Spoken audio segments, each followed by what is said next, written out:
Assalamualaikum warahmatullahi wabarakatuh. Perkenalkan nama saya Lutfi Ardhiti Kusumawardhani dengan NIM 1022240272 dari SK 4805. Di sini saya akan menjawab dan menjelaskan bagaimana alur pendaftaran pasien menangani kasus jika pasien mendaftar di hari yang sama dengan dokter yang tidak sedang praktek. Yang pertama, di sini kita memasuki pendaftaran controller, di mana di sini saya membuat program. Ketika pasien melakukan pendaftaran kunjungan, pasien harus memasukkan atau memilih dokter yang ingin dikunjungi, tanggal kunjungan, serta keluhan yang dirasakan. Kemudian, ketika pasien mengklik tombol klaim pendaftaran dan pendaftaran berhasil disimpan, maka pendaftaran akan memuat data pasien, dokter, tanggal kunjungan, keluhan yang dirasakan, serta akan menampilkan status menunggu.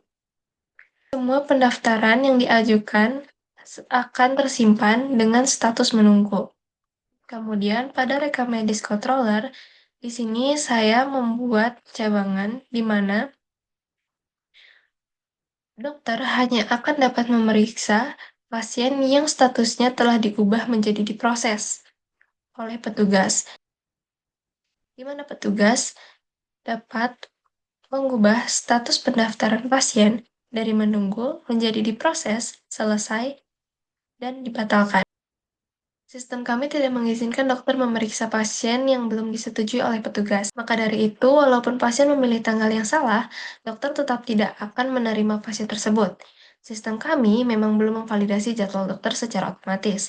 Namun, sistem tetap aman karena hanya petugas yang bisa memproses pendaftaran menjadi diproses.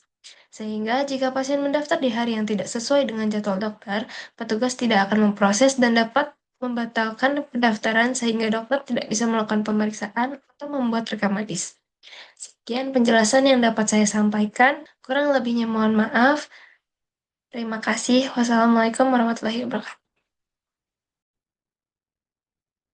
Assalamualaikum warahmatullahi wabarakatuh. Perkenalkan, nama saya Ruhulina Syahaan dengan NIM 102022400295 dari kelas SI 4805. Di video ini, saya akan menjelaskan bagaimana sistem Telkomedika mengatur hak akses admin supaya admin bisa melihat semua data dokter, tapi tidak bisa melihat data tertulis pasien. Di sistem rumah sakit, data pasien itu sangat rahasia. Tidak semua orang boleh melihat diagnosa, resep, atau hasil pemeriksaan. Karena itu, walaupun admin mengatur sistem, admin tidak boleh melihat isi rekam medis pasien. Di sistem kami, setiap orang punya peran atau role. Ada admin, dokter, petugas, dan pasien. Role ini menentukan halaman apa yang boleh dibuka. Di web PHP ada pengunci seperti ini, yang artinya halaman ini hanya bisa dibuka oleh user yang role-nya admin. Kalau pasien atau dokter coba buka halaman ini, sistem akan menolak. Jadi, admin hanya punya pintu masuk ke data dokter aja. Selanjutnya, di file admin controller PHP, kodenya seperti ini, yang artinya di sini admin hanya mengambil data dari tabel dokter dan tabel users. Tidak ada rekam medis, diagnosa, tindakan, atau resep. Artinya, admin hanya melihat profil dokter, bukan isi medis pasien. Kemudian pada web PHP ada kode seperti ini, yang artinya hanya dokter yang boleh membuka halaman pemeriksaan dan rekam medis. Admin tidak bisa masuk ke URL ini karena rule-nya bukan dokter. Selanjutnya pada rekam medis controller PHP ada kode seperti ini.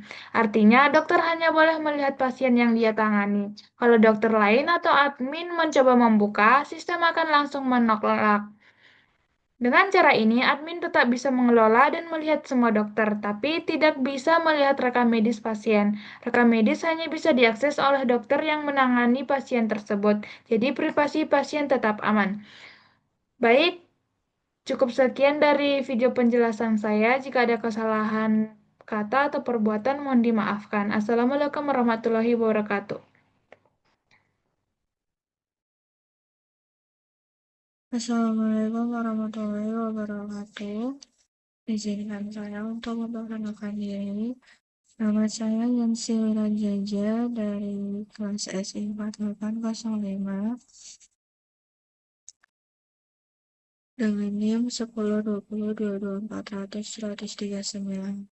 Izinkan saya untuk menjawab pertanyaan dari Profesor Ade. Bagaimana Anda mencegah agar ulasan spam dari seorang pasien yang sama tidak terjadi berulang-ulang? Jawaban saya, pada fitur ulasan ini ada beberapa langkah penting yang saya lakukan untuk memastikan bahwa setiap pasien hanya bisa memberikan satu ulasan untuk satu rekam medis, sehingga tidak ada spam atau pengisian ulang berulang. Langkah pertama yaitu mengubah struktur database, yaitu melalui migration. Di bagian ini, saya menambahkan unique constraint pada kombinasi kolom rekam medis, ID, dan user ID. Dengan adanya aturan unik ini, secara sistem, database akan otomatis menolak jika ada pasien yang mencoba memasukkan lebih dari satu ulasan untuk rekam medis yang sama. Jadi, meskipun ada bug di UI atau user mencoba mengirim melewat API atau inspektor, duplikasi tetap tidak bisa terjadi. Ini contoh kodenya.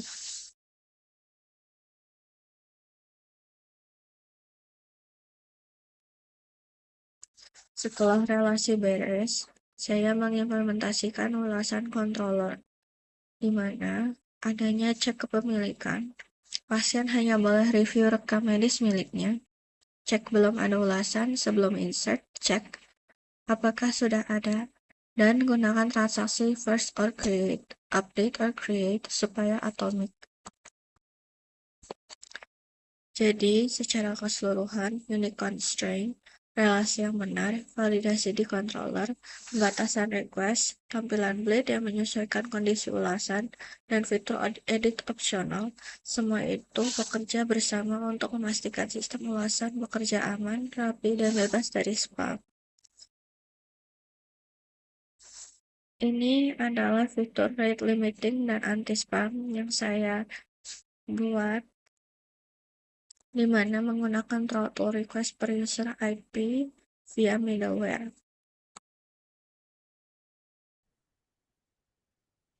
Assalamualaikum warahmatullahi wabarakatuh. Nama saya Muhammad Gulang Abdillah dari SI 4805 dan saya mendapatkan pertanyaan bahwa bagaimana Anda memastikan file rekam medis hanya bisa diedit oleh dokter yang bertanggung jawab.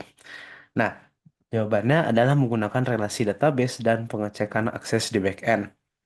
Yang pertama ada di pendaftaran, yaitu pasien itu nyambung sama dokter ID.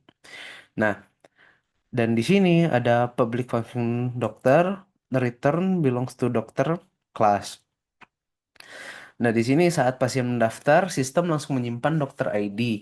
Jadi, sejak awal pasien sudah punya dokter penanggung jawab. Yang kedua ada di rekam medis.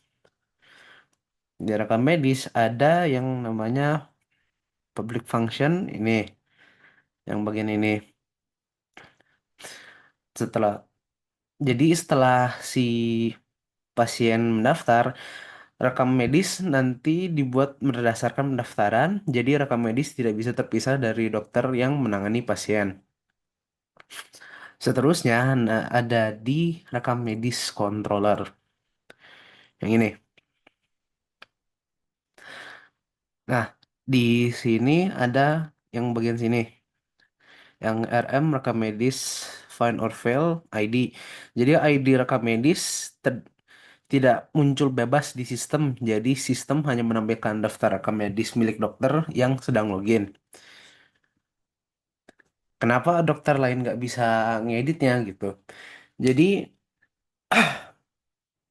karena dokter lain tidak pernah menerima ID rekam medis pasien yang bukan miliknya, jadi dari sisi UI dan API, dokter hanya melihat data yang relasinya cocok dengan akun mereka. Karena rekam medis itu nyambung ke pendaftaran sama dokter, maka data itu hanya bisa diakses lewat dokter yang benar. Sistem tidak memberi tidak memberi jalan bagi dokter lain yang tidak bisa memberi jalan untuk dokter lain yang memanggil data tersebut gitu. Itu saja. Assalamualaikum warahmatullahi wabarakatuh.